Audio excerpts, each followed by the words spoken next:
A lo que he dicho que en marzo estoy en la gratísima compañía de Tatiana Alemán. Tatiana, muy buenos días, bienvenida. Hola Mauricio, ¿qué tal? Qué gusto saludarte, reencontrarnos después de algún tiempo y reencontrarme también con el público de Encendido. Siempre es un gusto compartir este espacio contigo. Gracias, Tatiana. Lo mismo, nuestro primer invitado es el prestigioso doctor Ernesto Gosser. Es un especialista en salud pública. Como muchos saben, ha sido jefe del Instituto Nacional de Salud. Sus artículos se han publicado en las revistas de ciencia más prestigiosas del mundo. Ha recorrido los 5 continentes dando sus conferencias. Y digo todo esto porque estamos agradecidos de contar durante toda la pandemia con un profesional de su trayectoria y de su categoría. Doctor Gosser, muy buenos días. Bienvenido a Encendidos. Muy buenos días, Mauricio y Tatiana, y a todo el público que nos escucha en todo el Perú y fuera del Perú también. Así es, doctor. Adicionalmente a lo que he dicho, que me quedo corto, ¿no? Usted me parece que tiene más de 25 años como profesor en la Universidad Cayetano Heredia. Así es. Así es. Con lo cual hay consenso en el país de la imperiosa necesidad de contar con instituciones sólidas, con credibilidad, en la que nosotros nunca desconfiemos. Instituciones privadas y públicas. Lamentablemente, algunos profesionales asociados a la prestigiosa Universidad Cayetano Heredia han resquebrajado la sólida imagen que siempre ha proyectado. La conducta del doctor Málaga, que él mismo la ha hecho pública y se tiene que hacer cargo de todo lo que nos ha dicho a los peruanos, vemos con mucha tristeza que sí ha movido los cimientos de Cayetano Heredia. ¿Considera usted, como miembro de esta, insisto, prestigiosa institución, que se han tomado las medidas necesarias para recuperar la credibilidad en esta universidad? Sí, permítame decir antes que hablo como Ernesto Gosser, no soy vocero de la universidad en este momento, y efectivamente ha sido un golpe duro, ha sido doloroso para nosotros en el año 60 de nuestro aniversario de fundación, pero creo que la universidad ha respondido con los valores que nos dejaron los fundadores, ¿no? Ha respondido rápidamente, primero removiendo a los investigadores que estaban a cargo de este proyecto. Cayetano no es solamente ese proyecto. A veces dice, Cayetano Heredia dijo tal cosa, pero no es Cayetano, es el proyecto. Y tenemos como ese 100, 120, tenemos muchos grupos de investigación. En Cayetano se investiga desde que uno ingresa como alumno y si se interesa se va a ir, ¿cómo se llama?, a buscar a un profesor o profesora que están investigando y va a comenzar su proceso, porque eso es parte de nuestro ADN. Es el ADN que nos dejaron nuestros fundadores y que tiene a la excelencia académica, a la honestidad, al compromiso. Cayetano, los fundadores decidieron fundar Cayetano en un lugar que en ese entonces era un lugar que era el más necesitado. Tenían 2 terrenos, una zona pudiente y otra una zona que estaba emergiendo, y decidieron irse a donde más se necesitaba. Entonces Cayetano desde el comienzo tenía ese espíritu de desarrollar libremente la ciencia y la humanidad. Cuando yo estudié estudios generales y mis bases son científicas y humanísticas, y también de compromiso con la comunidad. Eso es lo que nos hemos formado todo de Cayetano, y esto ha pasado y la universidad ha respondido. Incluso las autoridades también han cambiado, ya tenemos nuevas autoridades, hay equipos que se están encargando de ver exactamente qué pasó para plantear la respuesta. O sea, Cayetano no se ha defendido, no ha dicho esto no ha ocurrido. No, leímos el comunicado donde él ya no era el jefe del proyecto. No sabemos si aún es un empleado de la Cayetano Heredia, no sabemos si lo han despedido. El comunicado que se hizo público de la Cayetano lo desvinculaba, ¿no?, de esta investigación tan delicada, porque era la primera que se hacía en el país en medio de una pandemia, y por la conducta del señor Málaga vimos un acto indolente, de favoritismo, de descuido hacia los que realmente necesitaban la vacuna. Nosotros no dudamos, doctor Gosser, del espíritu de Cayetano Heredia, porque vivíamos orgullosos de la universidad que teníamos, hasta que un profesional vinculado a ella, obviamente, movió sus cimientos. El profesional, no dudamos de la universidad. Quizás de ahora en adelante va a haber una suerte de auditoría, de control, de monitoreo a quienes les delegan funciones tan delicadas como nuestro primer ensayo clínico con la vacuna contra la COVID-19. Y Cayetano va a salir adelante y nosotros tenemos que dar cuenta, y si cometemos errores, todos tenemos que sufrir, digamos que asumir nuestras responsabilidades, ¿no? Tampoco se trata de una cacería de grupo, pero sí de actuar con firmeza, porque en la historia de nuestra universidad nunca ha ocurrido una crisis de esta naturaleza. Obviamente ha sido un terremoto, pero estamos tomando las medidas que están tomando las autoridades las medidas, y la comunidad herediana, que somos todos. En Cayetano es una universidad privada, pero quisiera aprovechar estos segundos que me dan para señalar que Cayetano Heredia es una universidad cuyos dueños somos nosotros. Yo, mientras esté en esta tierra, los alumnos, los trabajadores. Cayetano no es una universidad con fines de lucro, es una especie de agrupación en la cual nosotros somos los que, dirigimos, somos parte de la comunidad herediana, y los exalumnos también.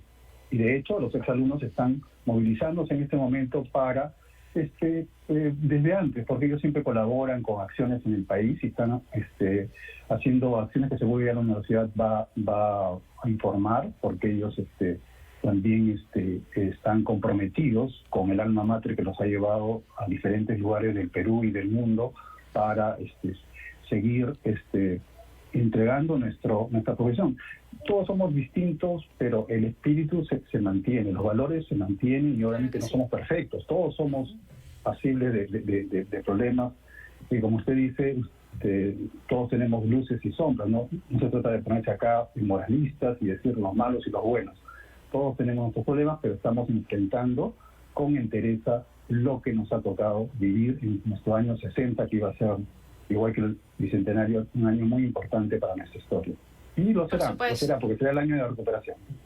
Sí, no, y además coincidimos plenamente con usted, doctor Gosser, en que este es un proyecto y que no se puede generalizar. Las generalizaciones nunca son buenas, así que el prestigio sigue, y por supuesto ustedes con el legado de la misma. Sin embargo, doctor, queremos conversar también hoy con usted sobre lo que ocurrió hace exactamente un año, cuando la OMS declaró que estábamos enfrentando una pandemia a raíz de la cantidad de contagios que venían en aumento de la COVID-19, los alarmantes niveles de propagación de este virus, la gravedad, y también un poco sumado a los niveles de inacción propio de los gobiernos ante el desconocimiento de lo que se venía. Ha pasado ya un año de todo esto, y sin duda la vida de absolutamente todos ha cambiado. Así que nos gustaría conversar con usted sobre este tema. Si nos permite, doctor Gosser, tenemos que hacer una rápida pausa para poder regresar con usted con todo este análisis. Así que una pausa rápida y volvemos con mucho más. Esto es Encendidos. You and I both know that boxing is an incredible full body workout. If you really want to maximize your workout and start throwing hard. Tatiana Aleman y Mauricio Fernandini, estamos con ustedes hasta las 12 del día. Hemos iniciado una conversación con el doctor Ernesto Gosser, profesor de la Universidad Cayetano Heredia, también ha sido jefe del Instituto Nacional de Salud. En el camino, como suele suceder con los programas en vivo, nuestro compañero Víctor Reyes nos informa que ya se formalizó la acusación contra la señora Keiko Fujimori Iguchi por 4 delitos. El fiscal José Domingo Pérez ha dado una conferencia de prensa. Nosotros vamos a volver a ese tema en instantes. Ahora retomamos la conversación con el doctor Gosser. Doctor Gosser, muchas gracias por su paciencia. Así son los programas en vivo y así es la actualidad. En el primer momento de la conversación coincidíamos todos por consenso que era una pena lo que había pasado con la Universidad Cayetano Heredia, porque uno de sus integrantes, el doctor Málaga, había resquebrajado el sólido prestigio que habían construido nada menos que en 60 años. 60 años tiene esta universidad que funciona, nos explicaba, de una forma muy singular. No es el funcionamiento convencional, y en ese sentido nosotros vamos a dejar el tema allí para abrir otros, ¿no?, con relación a salud pública. Por ejemplo, ¿cómo podemos remediar, cómo considera usted que podemos remediar el apremiante tema del oxígeno? Pasan los días y en todas las regiones, en todos los rincones del país, estamos padeciendo tráfico de oxígeno, sobreprecio y carencia de oxígeno. ¿Hay salida para esto, doctor? Bueno, lo que se tiene que hacer es acelerar la disponibilidad de plantas de producción, que ya hay muchas en marcha desde el sector privado principalmente, que está colaborando con proveer de esas plantas en diferentes regiones del país, incluso en Lima, diferentes grupos, ¿no? Desde empresas, agrupaciones, de sociedades, y creo que es un tema un poco complicado, al que no debemos llegar si es que tomamos pues medidas de prevención, que eso es lo que falló al comienzo de la pandemia, ¿no? Y nos ha dejado una posición debilitada para responder, y también hay que tener una mirada más integral y preventiva. Cuando uno analiza las capacidades para prevenir, detectar y responder a pandemias, uno a nivel mundial, que ese es un trabajo que hemos hecho, y como Perú hemos colaborado desde el 2014 al 2016 y después más desde la universidad, encontramos que el tema de preparación frente a este tipo de pandemias o amenazas a la salud pública es uno de los más débiles.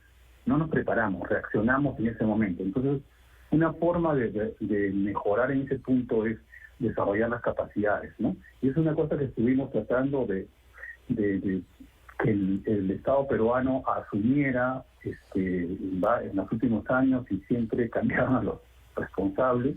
Espero que ahora nos escuchen y el Perú, después de esta crisis, pueda evaluar rápidamente sus capacidades, hacer planes para cerrar brechas y desarrollar una serie de mecanismos que fortalezcan esta capacidad. Nosotros en 2019 habíamos preparado una propuesta precisamente de cadena de suministro para pandemias. Así lo pusimos a partir de un trabajo que nos encargaron para ver cómo facilitar las cadenas de soporte en los desastres. Y entonces lo que propusimos a partir del análisis que hicimos fue, acá lo que se necesita es fortalecer esta capacidad, porque no sabemos cómo empezó una pandemia, y no era crear otro organismo, era fortalecer las capacidades de los diferentes organismos, articular, ver dónde había quiebres.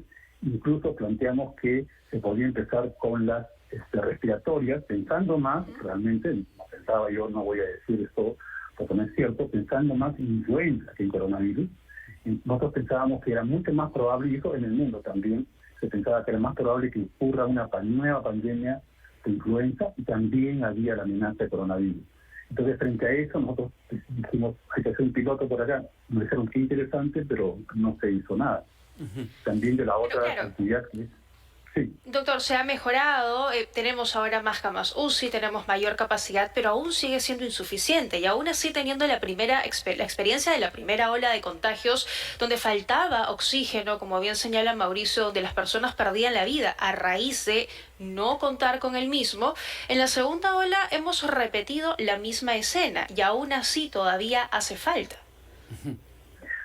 Así es, porque algunos hablan fácilmente de lecciones aprendidas, y yo creo que hay muchas lecciones por aprender.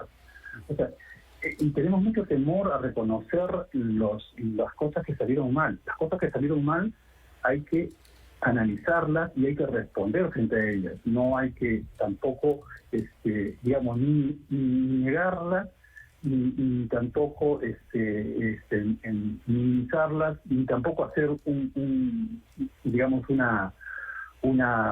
sanciones enormes a temas que fueron fallas. Pero, doctor, ahí yo me quiero detener con usted. Sí, me quiero detener con usted en este análisis que está haciendo, porque ha dicho algo de sentido común válido. No nos preparamos y reaccionamos, ¿no? ¿Hemos reaccionado bien o hemos reaccionado mal? O sea, viendo el tema en perspectiva para no repetir los errores del pasado, hay una reacción, una decisión del Ejecutivo de mandar a hacer plantas de oxígeno a la UNI, en un plazo que no se ha cumplido, ¿no? Cuyos prototipos no han terminado. Entonces ahí yo creo que hay una reacción que no es mala, pero el mundo académico, en este caso la UNI, a la que usted no pertenece, pero estamos hablando de la realidad en general, no cumple con los plazos establecidos. Luego DIGEMIT se demora en autorizar el funcionamiento de muchas plantas de oxígeno. Hay privados que han querido donar y se han encontrado con un monumento burocrático que no han podido concretar sus donaciones de plantas de oxígeno. Entonces, yo quisiera detenerme en ese punto porque creo que nos va a ayudar a crecer como país, como comunidad, si la reacción que tuvimos considera, bueno, no tanto como que bueno, mala, blanco, gris, pero ¿cómo la califica usted? Esta reacción que todos seguimos teniendo ante la pandemia. La reacción es insuficiente. Parece que en general nos pasa con el oxígeno, nos pasa con los cuellos de botella desde el punto de vista regulatorio que usted señala al mencionar estos temas de DIGEMIT y tal, que tenían que en tiempos de paz, como podemos decir, uno podía tener un poco más de espacio para desarrollar esa capacidad y ver alternativas. Por ejemplo, algunos países han hecho compras y se las han jugado desde que se entendió que las vacunas iban a funcionar, ¿no? Por ejemplo, desde abril, mayo ya estaban identificando posibilidades de compra. Eso también la opinión pública, los medios a veces satanizan ese tipo de cosas. Eso es prever, eso es mirar al futuro. Uno tiene que mirar, y bueno, puede ser que no funcione, el tiempo no estaba totalmente seguro, pero ya habían avanzado tanto, había ensayos fase 1 y fase 2, que hacían ver que en algún momento iba a aparecer una vacuna. Algunos pensábamos que esto iba recién, lo que ocurrió en diciembre iba a ocurrir recién ahora en marzo, pero se adelantaron, nos sorprendieron. Entonces, una cosa importante es mantener y tener varios equipos de trabajo articulados, ¿no? Porque, por ejemplo, eso se tenía que encargar un equipo que vaya monitoreando permanentemente si el encargo de desarrollar las plantas de oxígeno se estaba haciendo a la velocidad que se requería. Entonces, si no funcionaba de esa manera, esa decisión que se tomó, y se tomó bien, tenía que cambiarse de decisión. A veces hay que pagar los costos porque estamos en una situación en la que hay que aprender sobre la marcha. Fíjese usted, hoy día... Es vida o muerte, doctor. O sea, ese retraso ocasiona muertes. Ese retraso en la entrega de la planta de oxígeno es muerte, lo cual es dolorosísimo, ¿no? Condiciones muy terribles, ¿no? Para la familia, de dolor, las filas nos conmueven, ¿no? Las filas de personas con sus varones de oxígeno y lo que sufren los pacientes en los hospitales nos conmueven. Pero eso entonces tenemos que reconocer que hemos fallado ahí, tenemos todos que reconocer y cada uno tomar su parte y cambiarla, porque si no vamos a seguir echándole la culpa al otro, a la gestión anterior, a la gestión que viene, a los que no tienen que ver con el asunto y no hacernos cargo de nuestra responsabilidad. Lo del oxígeno tenía que haberse manejado, pues ya nos había pasado una vez, entonces se sabía que iba a haber una segunda ola, no se sabía la magnitud, no se sabía que iba a ocurrir de la manera que ocurrió. Eso también tiene explicaciones. Desde mi punto de vista, y lo hemos conversado con ustedes varias veces, y no se establecieron las medidas de identificación y contención de casos con pruebas moleculares, con rastreo de contactos, que algunos quieren negar el valor. Eso lo hizo todo Asia porque está preparado desde el 2003 para ese tipo de cosas. Nosotros tenemos que entender que esto va a pasar de nuevo y tenemos que prepararnos en serio. Eso es lo que tenemos que hacer. Si no entendemos eso, vamos a seguir como Sísifo subiendo la piedra a la punta de la montaña y resbalando para volver a subirla, como una maldición eterna. No podemos hacer eso, tenemos que cortar esa cadena, y la manera de cortar es preparando, reconociendo lo que ha pasado, entendiendo en el detalle. Acá hay gente de varias disciplinas que pueden colaborar, pero hay que tener una conducción clara y con un enfoque de salud pública, preventivo, de participación social, de trabajo en equipo, multisectorial, utilizando la tecnología que tenemos a la mano. Mire usted, hacer la propaganda de la Universidad Católica, ellos fabrican las plantas.